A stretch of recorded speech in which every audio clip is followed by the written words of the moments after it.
অনেকদিন পরে আসছি ভর্তা বানাইতে। এটা হচ্ছে লইট্টা শুটকি, শুকনা মরিচ, পেঁয়াজ, মরিচ সব নিয়ে এসে পড়ছি।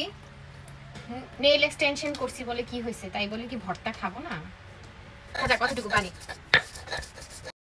মানে পুতাটা তুমি উল্টা ধরছো, আরে উল্টা রাখছো, সরি পিছেরটা সামনে, সামনে জায়গাটা আরে একভাবে রাখলেই হইছে।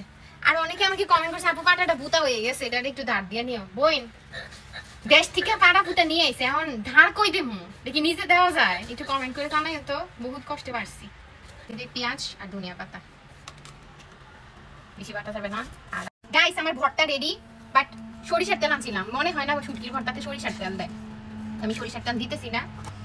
ভর্তাটা উঠে রাখলাম, আর এইটা দিয়ে এখন ভাত বাইটটা খাবো। আগে আমি ভাত আইনা রেডি করে রাখছি। এই যে আমার ভাতের লাড্ডু রেডি, এটা খাইয়া দেখি।